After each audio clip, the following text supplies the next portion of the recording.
Welcome back to Wisdom Unveiled. We're continuing our deep dive into the really amazing philosophical heart of Hakim Abul Qasim Ferdowsi's work. It's such a rich area. Absolutely. Right. You know, when you hear Ferdowsi, maybe the first thing that comes to mind is the Shahnameh, the huge battles, the heroes. Yeah, epic narrative, yeah. And that's definitely there. But what we're exploring here, using these fantastic insights from Dr. Dinani and Dr. Larijani in the source conversations, it goes much deeper. There are layers upon layers of thought woven right into the poetry. It's not just storytelling. Exactly. Before we jump in, just a reminder, this is a translation of conversations with Iranian philosophers. Some details may not be fully conveyed. We apologize for discrepancies. And your feedback is always welcome, of course. So our mission for this deep dive is to really get into those philosophical foundations that the sources discuss regarding Ferdowsi. All right. We want to understand him not just as this master poet, but as a true Hakim, a sage, a philosopher. And the sources really stress that. They frame his work, the Shahnameh, as muhakat, which they explain as sort of a truthful poetic representation of reality. It's not just fiction. Okay. So the epic form itself, the Hamasa. It's not just a style choice. It's the vehicle for these profound philosophical ideas. It's philosophy wrapped in heroic verse, you could say. Okay, so let's unpack that first big idea from the sources. Hamasa. What does that mean philosophically? It's more than just brave stories, right? Oh, much more. At its core, the sources link Hamasa very deeply to human aspiration. Aspiration, or like aiming high. Exactly, that fundamental drive in us to, reach for something greater. But crucially, it's also about the energy, the will to actually make those aspirations real. So it's not just dreaming, it's doing. Precisely. And the sources point out two things you absolutely need for this. First, intellect. Karad. You need the mind to even conceive of higher goals, to understand their value, and figure out the path to reach them. So intellect gives the vision, the plan. Right. And the second thing? Courage. Gaz. Courage. That's the inner strength, the determination, the sheer willpower to actually start down that path and stick with it, especially when things get tough. Which they always do in epics. Indeed. So, Hamasa, the epic form, becomes this expression of the highest human potential, this mix of lofty goals thought up by intellect. And pursued with courage. That's it. And right after explaining that, the sources pivot to what they see as the absolute foundation of Ferdowsi's whole worldview, something that sets him apart from, say, Greek myths. Yes, this is fundamental. Tawhid, the unity of God. The absolute non-negotiable oneness of God. It's not just a detail. It's the bedrock the entire Shahnameh rests on. Unlike, Greek myths where you have God squabbling. Exactly. Or fighting fate or each other. Multiple powers, often flawed, often limited. Or just humans struggling with their own stuff. Right. But in Ferdowsi, because of Tawhid, even when you talk about good, like Yazdan or evil, Ahriman, the whole dynamic is different. Okay, how does Tawhid change that good versus evil thing? Are they equal forces? Fundamentally, no. That's the key. They are not equal forces duking it out like rival deities. God absolutely transcends that struggle. So God isn't involved in the fight itself? Not in that way. Yazdan is described more like an angelic force, working within creation, aligned with divine will. And Ahriman is like a principle of evil, maybe like Satan. But God is completely, utterly beyond and above that conflict. The conflict happens within creation, not at God's level. Precisely. God is the source of all being, the ground of reality itself. He's not a character in the drama between Yazdan and Ahriman. That's a huge theological point right there at the start. It really is. And the sources really emphasize how much is packed into just the opening lines of the Shahnameh. Oh, they hit you immediately, the very first line. In the name of the Lord of life and wisdom. Yan and Karad, life and wisdom. Linked. Intrinsically linked. It's suggesting that just biological life isn't the whole story. A truly meaningful life needs wisdom, needs intellect. They aren't separate things. No. Wisdom elevates life, gives it depth. And then, right after invoking God, the sources say he immediately talks about limits. Our limits. Yes, a very direct statement about God's transcendence. Thought cannot pass beyond this. Meaning our minds. Our finite human minds, our concepts, our ways of thinking. They hit a wall when trying to grasp the infinite essence of God. I remember the sources using that analogy, trying to hold the ocean in a cup. That's a great way to put it. The reality is vast. Our conceptual cup is small. And it's not just thought, it's our senses too. The viewer cannot see the creator. Right, because eyes and ears are for the physical world. Exactly. They're tools for this material realm of form and substance. They just aren't designed to perceive the transcendent, non-material reality of God's essence. But then comes that really interesting twist the sources point out. But he perceives vision. That line is incredibly deep. He perceives vision. What does that mean? Yeah. It suggests God perceives the reality of seeing itself, not just the things we see, but the fundamental nature of perception, of awareness, the very ground that makes consciousness possible. So our ability to be aware. Our human awareness, our perception, is described as being rooted in, maybe a reflection of, his absolute ultimate perception. Wow. Okay. But our eyes alone can't grasp that. No. Eyes give raw data. It's intellect, Karad, that has to interpret it, find the meaning, point towards the reality behind the appearance. And he uses those titles too. Lord of Names, Sahibnam. Right, suggesting God possesses all the divine attributes, powerful, knowing, merciful names we use to try and grasp aspects of him imperfectly. And Lord of Place, Sahibja. Signifying God as the ultimate source, the ground of all being, the fundamental place or reality everything comes from. But then again, the transcendence. God is higher than name and sign and conjecture. Crucial. Even those names, those concepts, they're just our limited human tools. Necessary, maybe, but tools nonetheless. God's actual essence is always beyond any label we can possibly create. Okay, so we have life and wisdom linked, God's transcendence, our awareness rooted in his. What's the next big philosophical piece in these opening lines? He talks about the creator of the elevated jewel, Garjurva. Elevated jewel. Sounds poetic. It is, and the sources identify this as poetic language for the first intellect, Ekul. Ah, the first intellect from Islamic philosophy. Exactly. So he's immediately connecting to that whole tradition. It shows he's not just talking about everyday human smarts here. He's putting intellect right at the top, cosmically. Absolutely. Establishing the primacy of intellect, Karad, not just as a human thing, but as a fundamental principle of creation in his worldview. And then the metaphor of the eye of the soul, Cheshmesha. Yeah, think about just looking versus seeing. Physical eyes see the surface, the form, raw input. Right. But the soul's eye, which is intellect, that's what perceives deeper meaning, interprets reality, understands the value, the essence behind the appearance. So without intellect, sight is kind of blind to meaning. You could say it's data without understanding. It lacks clarity. You don't grasp what's really important. Intellect lets the soul see that deeper reality. And this connects to intellect being the ultimate measure. The sources use terms like Sinjad, Mistan. Measure, balance, scale, proportion, yes. The core idea is that intellect is the fundamental yardstick for understanding reality and bringing order to it. How so? Well, the validity of systems, laws, principles, even just measuring things, it ultimately traces back to intellect for its structure and legitimacy. It's the basis for order. Which leads directly to justice day. Absolutely. Justice isn't just some arbitrary rule here. It's seen as inherent in the divine order. God is fundamentally just Dadgar. And intellect allows us to see that. Intellect, by recognizing measure, balance, the proper place for things, allows us to grasp justice and try to enact it. Injustice, then, is disrupting that divine measure, that order. Which brings us to that powerful line. Wise is the one who is powerful, Dana Tawanabud. That feels like it cuts against the grain. It really does. Real power, true capability, Tawanai. The sources argue it doesn't just come from brute force or wealth. It comes from wisdom, from being Dana. Because power without wisdom just causes chaos. Exactly. It's blind, it lacks measure, it's often destructive. True effectiveness comes from knowing what to do, how, and critically why. The sources mention greed here too, right? Yes, connecting it to practical wisdom. The ability to tell real need from endless greed. Greed is like power without measure. You always feel needy no matter how much you have.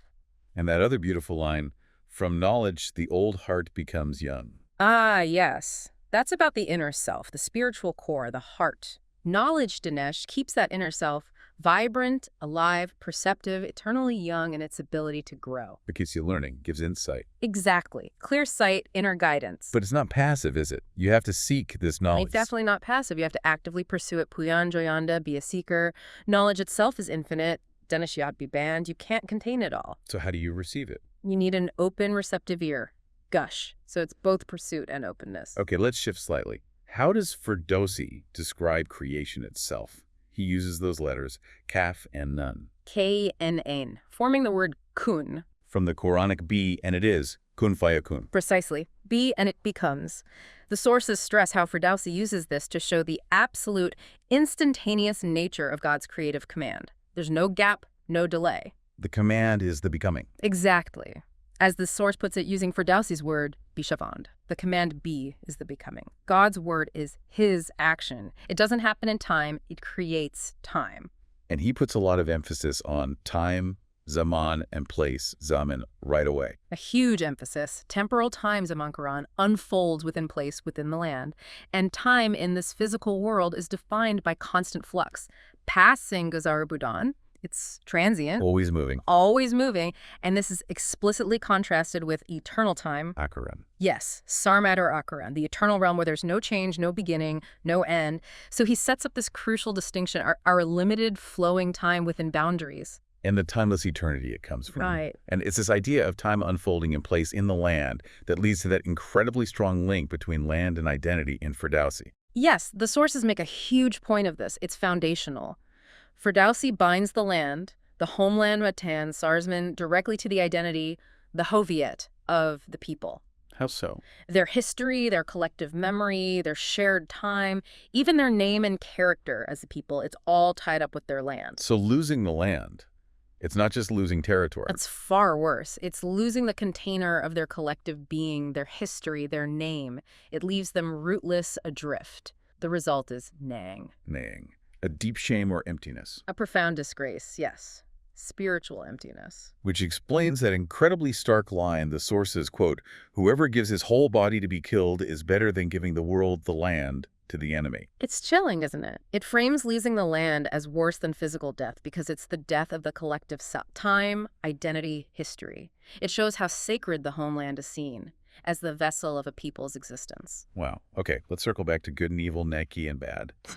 Given the foundation of Tawhid, are they equal forces in Ferdowsi's view? According to these sources, based on God's absolute unity, a clear no. Not equal. Definitely not. God, in his reality, creates only good. The sources mention the idea God creates nothing inherently evil. Okay, but we obviously see things we call evil. So where does that come from, if God only creates good? It's understood to come from Tonga. That word again, constriction. Tightness. Yes, limitation, constriction. It's seen as just inherent in the nature of this finite world of time and place.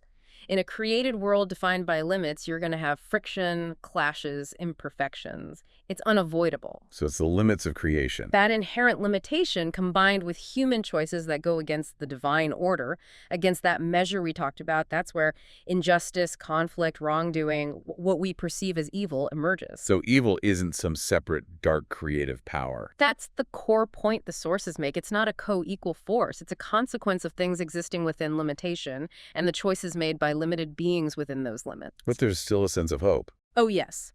The epic points towards the ultimate triumph of Yazdan, of the good. There's a sense that this limited temporal struggle will eventually resolve, moving towards an eternal reality free from that constriction. Okay. Now, another crucial theme the sources highlight, the unity of religion and knowledge. Din and Dinesh. They mention Ferdowsi praising the Prophet Muhammad. Yes, that section is vital. The sources explicitly state Ferdowsi was a devout Muslim, specifically Shia. They point to the city of knowledge line. Exactly. I am the city of knowledge, Ali is its gate. Seen as strong evidence of his specific Shia beliefs. He's presented as deeply rooted in Persian culture and a profound man of faith. And the key idea is that Dim and Dinesh, religion and knowledge or intellect, are inseparable in his view. Absolutely intertwined. The argument is you can't have real religion without knowledge, without akal, intellect. Religion without it becomes just empty ritual, maybe dogma without understanding. Lacking spiritual depth. Right. And knowledge without religion. What happens then? It becomes narrow, limited. The word used is men-hated. Focused only on the material, losing the connection to deeper meaning, purpose, ultimate reality. There was that quote. There was no religion for one who has no intellect. Powerful. The sources argue Ferdowsi's whole epic embodies this unity. This ties into the definition of a human being as Haywan-e Natik, the speaking animal. Indeed. That definition values both sides, our physical, animal nature, and our higher capacity for rationality and meaningful speech. Not coup. And the sources seemed worried about modern trends. Yes, a concern that sometimes the focus shifts too much to just the animal drives, materialism, neglecting the natik part. Hmm. True human growth in this view is the journey from animality towards rationality, using intellect and meaningful speech.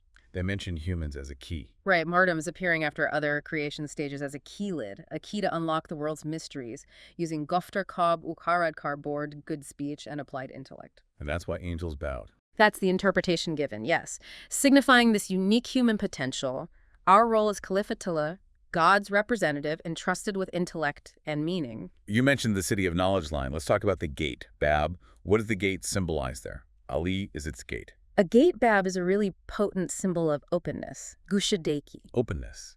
Think about it. What happens if a gate is shut? Or all gates are closed? The sources suggest it leads to stagnation, isolation. Like being trapped. Exactly. Spiritual death, almost. Intellectual rigidity. And ultimately, conflict. If a mind is closed off, it breeds friction. So Ali, being the gate, represents this necessary openness. Precisely. He's seen as Bab-Allah, the gate of God, Babi Rahmat, the gate of mercy, the essential way through to access the deeper meanings of prophethood, of revelation, to get closer to God. So entering the gate means embracing openness. Yes. Openness to truth, to reality, to guidance. And this is put in stark contrast to constricted, locked thinking. Which they argue is really dangerous. They see it as a fundamental root of conflict, violence, war, historically and today. Closed minds can't have real understanding or dialogue. Openness brings liberation, understanding, peace. Conflict is the result of that tightness, that closure. The sources also touched on this speech is his secret regarding Ali. Yes, mentioning that Walayat, the spiritual authority associated with Ali, is considered a raz, a secret, a mystery. Not like the open law, the Sharia. Exactly. It hints at deeper, maybe esoteric levels of understanding for the Ali Raz, the people of the secret, those with that deep spiritual insight. Hidden dimensions. Right. And they briefly noted the connection between Ra's secret and Avaz's sound as maybe a topic for another time, hinting perhaps at how these realities are perceived. And there was a point about Iran as a zarf. A vessel? Yes. The idea that the land and culture historically acted as a zarf, a container, for nurturing and spreading certain streams of spiritual, mystical Islamic thought, particularly Shia thought. So the land itself becomes significant. It acknowledges this historical role of the place and its thinkers in cultivating and sharing these deeper traditions, a vessel for knowledge and spirituality. Okay, wow. We've covered so much from just the opening. Limits of knowing, creation, intellect, language, time, place, land, identity, good versus evil, religion and knowledge, human nature, revelation, the gate. According to the sources, where does this all lead? What's the culmination in Ferdowsi's worldview? It all converges, really, on ubudiyat, or ibadah.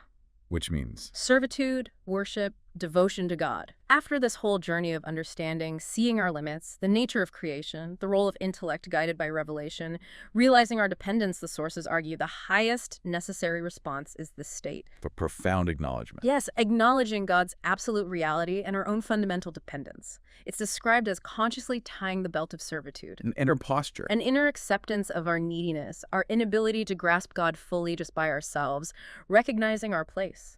And here's that amazing paradox the sources bring up. Admitting this limitation, this dependence. Yeah. There's the highest form of knowledge, marifat. That's the peak. To recognize and consciously admit that inherent limit, that dependence, is the summit of understanding, which leads to that incredible saying, servitude is a jewel whose essence is lordship. That sounds completely backwards at first.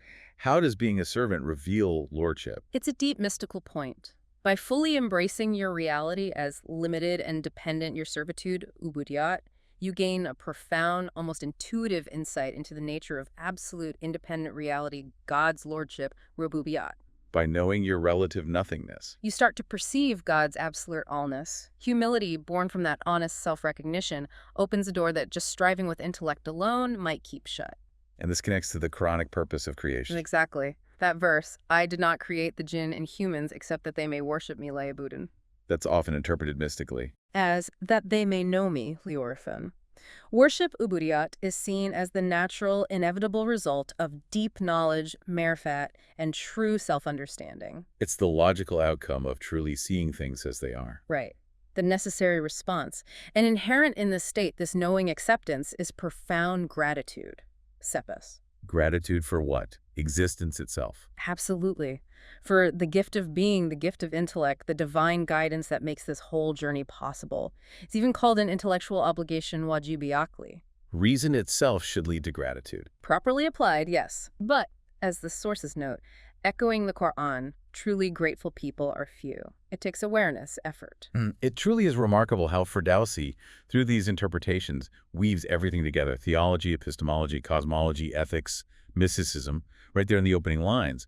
It really shows why he's seen as a hakim, a sage. It's all integrated from the get-go. He wasn't just telling a story, he was laying down a complete philosophical and spiritual framework. And this view shows knowing and being aren't separate. Exactly. Awareness changes existence. Just as God's knowledge is his essence, for us, genuine understanding, deep awareness changes how we are. It transforms your existence. So reading the Shahnameh with this lens, it changes everything. It must add incredible depth to the stories, the struggles, the heroism. It gives you the why behind it all. The philosophical context for the human drama. That's it. So, as we wrap up this part of our deep dive into the philosophical start of the Shahnameh, drawing on these interpretations, maybe here's a thought for you, the listener, to carry away.